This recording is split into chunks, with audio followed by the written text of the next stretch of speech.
여러분 안녕하세요. BK키드입니다. 또 일주일 만에 인사드립니다. 자, 오늘은 지난번에 얘기했던 초보자 영상 이어서 패디에서 나와 있는 스페셜티 코스에 대해서 소개하는 영상을 한번 찍어보도록 하겠습니다. 자, 영상 보시기 전에 언제나 구독과 좋아요, 알람 설정 부탁드리고요. 지금부터 시작하겠습니다. 자, 패디에서는 스페셜티라고 부르는 게 각 다이빙마다 자세히 배울 수 있는 코스라고 지난번 패디 코스 소개에서 얘기를 했었습니다. 자, 패디에는 표준 스페셜티가 있고 그리고 특별 스페셜티가 있습니다.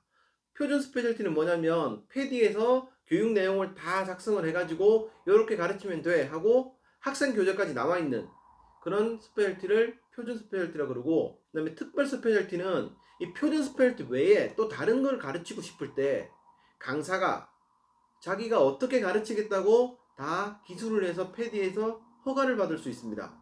허가를 받고 나면 그 스페셜티를 가르칠 수 있는데 그게 특별 스페셜티, 디스팅티브 스페셜티라고 얘기를 합니다.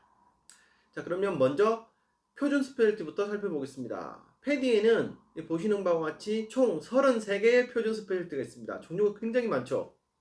근데 이 중에서 한 3가지 정도는 사용을 하지 않는다고 보시면 돼요. 반펫의 리브리더 같은 경우에는 지금 CCR 리브리더 코스들이 다 출시가 되고 있기 때문에 반펫의 리브리더는 사용하지 않고 있고요. 언더워터 포토그래퍼나 비디오그래퍼 같은 경우에는 기기가 다 디지털 제품으로 바뀌었기 때문에 지금은 디지털 언더워터 포토그래퍼 이런 스페셜티를 진행을 하고 있습니다. 자, 이제 30개 중에 조금 분류를 해봤는데 가장 많이 배우는 스페셜티를 한 5가지 뽑아봤습니다. 그 첫 번째가 먼저 엔리치데어 나이트록스입니다. 자, 나이트록스에 관련 영상은 벌써 제가 3개나 찍어서 올렸습니다. 그리고 영상 참고하시면 되고, 나이트록스는 우리가 공기에다가 산소를 더 추가시켜서 사용을 했을 때 무정지 항리 시간도 늘려주고 피로도도 감소시켜주는 굉장히 좋은 다이빙이라고 얘기를 했었죠. 그 다음에 많이 배우고 있는 스페셜티가 딥다이빙 스페셜티입니다. 우리는 딥다이빙을 18m보다 깊이 들어가는 다이빙을 딥다이빙이라고 표현을 합니다. 어드밴스드 오픈워터 코스에서 딥다이빙을 한번 하게 되면 우리가 갈 수 있는 최대 수심이 30m가 된다고 그랬죠. 조금 더 딥다이빙을 배우게 되면 최대 수심 40m까지 다이빙을 즐길 수가 있습니다. 이게 레크레이션 다이빙에서는 가장 깊은 수심입니다. 딥다이빙 같은 경우에는 총 4회 다이빙을 하는데 4회 다이빙을 하는 동안 우리가 깊은 수심에 들어갔을 때 나타나는 현상들을 배우게 돼요. 첫 번째로 색상 변화, 그 다음에는 압력의 변화. 우리는 깊은 물에 들어가면 압력이 커진다는 얘기를 듣고 있지만 실제로 다이빙하면서 느껴보지 못했을 겁니다. 그걸 눈으로 볼 수 있게 표현을 해줄 겁니다. 그리고 세 번째로 마취에 대해서 느껴보는 거. 이런 다이빙들을 4회에 걸쳐서 하면 딥다이빙 스페셜티를 끝낼 수가 있습니다. 자, 그 다음이 드라이슈트 스페셜티 코스입니다. 우리나라가 한 4, 5년 전부터 해가지고 드라이슈트 수요가 굉장히 많아졌습니다. 그리고 최근에는 코로나 때문에 해외 다이빙, 해외 투어 일정이 자꾸 없어지고 국내 투어를 즐기다 보니까 드라이슈트를 입는 사람이 더 많아졌다고 얘기를 합니다. 그래서 드라이슈트라는 게 입게 되면 훨씬 따뜻하고 편한데 처음에는 불편합니다. 왜 불편하냐면 부력을 조절해야 되는 게 원래는 BCD 하나였는데 드라이슈트도 부력을 조절해줘야 돼요. 이 두 개를 하다 보니까 처음에는 좀 불편할 수 있는데 이걸 적응하기 위해서 강사랑 같이 수영장에서도 한번 다이빙을 해보고 바다에 가서 2번 다이빙을 하면서 적응하는 시간을 갖게 되는 게 드라이슈트 다이빙이 됩니다. 그래서 드라이슈트 선택법, 입는 방법, 벗는 방법, 보관하는 방법 여러 가지를 배우게 됩니다. 자, 그 다음에 많이 배우는 게 DSMB. 우리는 SMB를 더 많이 들어봤죠. 실제 정식 명칭은 DSMB가 맞습니다. Delayed Space Mark V. 그래서 DSMB 종류 그리고 사용법 이런 것들을 배우게 되고 바다에서 D회 다이빙을 하게 되어 있습니다. 그리고 이제 응급산소 제공자.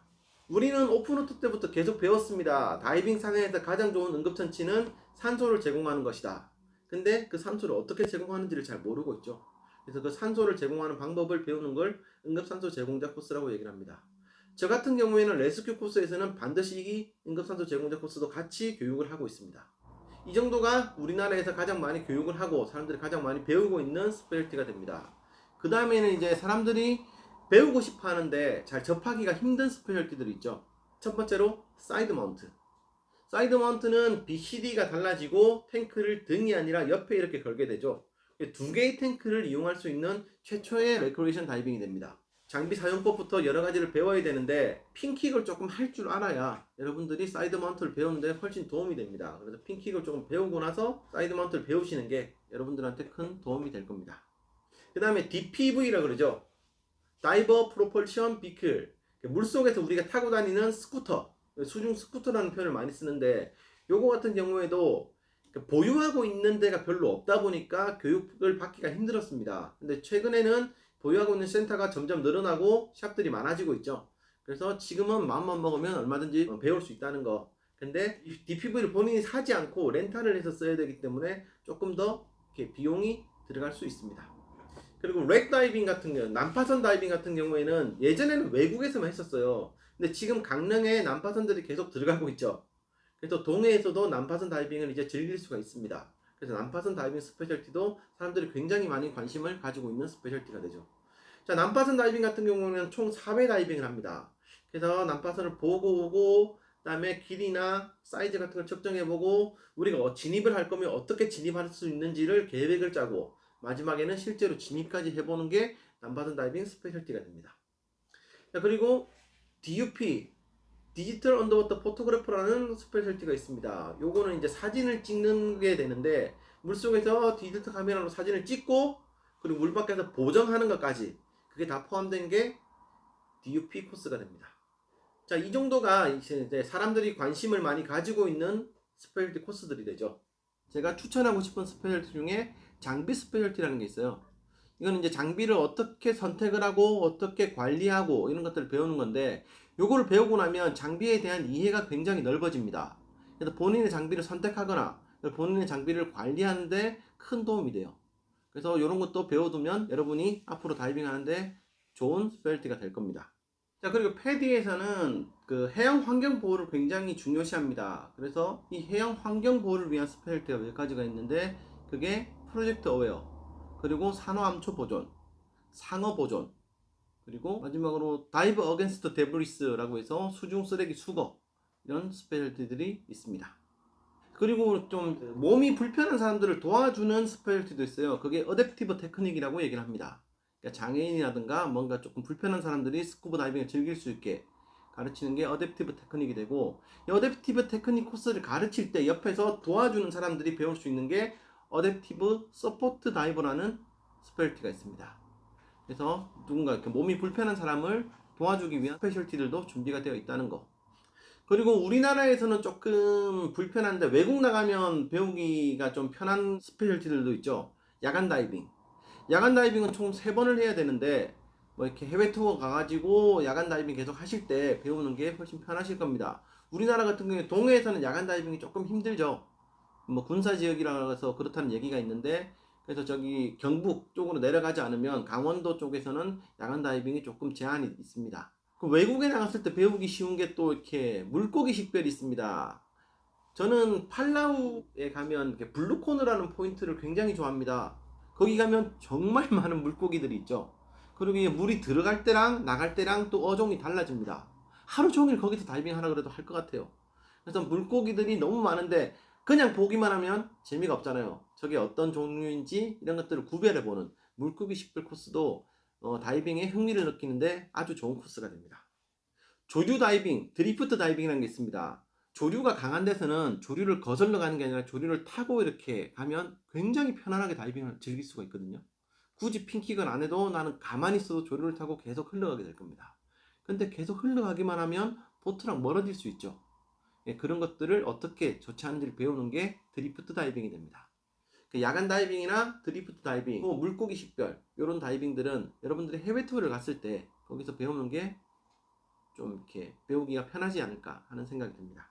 그리고 나머지를 쭉 살펴보면 풀페이스 마스크, 얼굴 전체를 덮는 마스크 있죠. 풀페이스 마스크를 배우는 스페셜티도 있고요. 그리고 아이스 다이빙. 아이스 다이빙 우리가 1년 내내 할 수 있는 게 아니죠. 겨울에 잠깐 얼음이 얼었을 때, 그래서 저기 홍천이나 가평 이쪽으로 가서 얼음에 구멍을 뚫고 그 안에 들어가서 다이빙을 할 수가 있습니다. 그거를 배우는 게 아이스 다이빙 코스입니다. 수색과 인양, 물속에서 뭔가를 찾고 위로 가지고 오는 거죠. 수색과 인양 코스도 있고, 셀프 릴라이언트라 그래서 혼자서 다이빙하는 방법을 배우는 코스도 있습니다. 우리는 레크레이션 다이빙을 항상 버디랑 함께 한다고 얘기를 했잖아요. 근데 혼자서 다이빙 하기 위해서 장비를 준비하고 어떻게 다이빙을 하는가 그런 것들을 배우는 게 셀프 릴라이언트 다이빙 코스가 됩니다. 언더워터 내비게이션 코스도 스페셜티로 있습니다. 물속에서 길을 찾는 방법이죠. 처음에는 직선으로, 그 다음에는 사각형으로, 그 다음에는 삼각형으로, 그 다음에는 오각형 등 다각형으로 이렇게 물속에서 길을 찾아서 제자리로 돌아오는 것들을 연습을 하게 됩니다. 고도 다이빙도 있습니다. 해발 300m 이상에서 다이빙을 해야 되는데 높은 곳에서 다이빙하는 걸 배우는 걸 고도 다이빙이라고 얘기를 합니다. 그리고 캐번 다이빙. 캐번 다이빙이 있고 케이브 다이빙이라는 게 있는데 패디에는 케이브 다이빙 코스가 없습니다. 표준 스페셜티나 테크니컬 코스에도 없어요. 캐번이라는 거는 동굴인데 자연광이 들어가는 동굴을 캐번이라고 얘기를 합니다. 그래서 캐번에서 다이빙하는 방법을 배우는 캐번 다이빙 스페셜티 코스가 별도로 준비되어 있습니다. 그리고 공공안전 다이버라는 게 있는데 요거는 공공의 안전을 위해서 한강 같은 데나 이런 데서 실종자 수색이라든가 이런 걸 위해서 하는 다이버인데 이건 사전 조건도 조금 복잡하고 우리가 쉽게 딸 수 있는 스페셜티는 아니라고 생각을 합니다. 지금 소개가 안 된 게 이제 보트 다이빙, 그리고 언더워터 내추럴리스트, 그리고 PPB 이런 것들이 있는데 보트 다이빙 같은 경우에는 보트를 타고 우리가 다이빙을 가게 되죠. 보트에서 알아야 될 것들 그런 것들을 알려주는 게 보트 다이빙 스페셜티고요. PPB는 픽 퍼포먼스 보յան시라 그래서 정밀 중성 부력을 배우는 코스가 됩니다. 그리고 마지막으로 언더워터 내추럴리스트는 물속에서 우리는 수동적으로 생물들을 관찰하고 어떻게 그 생물들이 살아가는가를 지켜보는 코스가 언더워터 내추럴리스트라는 스페셜티가 됩니다. 그래서 우리는 지금까지 패디 표준 스페셜티에 대해서 한번 알아봤습니다. 종류가 많아서 제가 조금 분류를 한다고는 했는데 여러분들한테 잘 와닿는지는 모르겠습니다. 더 궁금한 게 있으신 분들은 댓글로 남겨주시면 제가 잘 답변해 드리도록 하겠습니다. 자, 영상 잘 보셨으면 언제나 구독과 좋아요, 알람 설정 꼭 부탁드립니다. 여러분 감사합니다.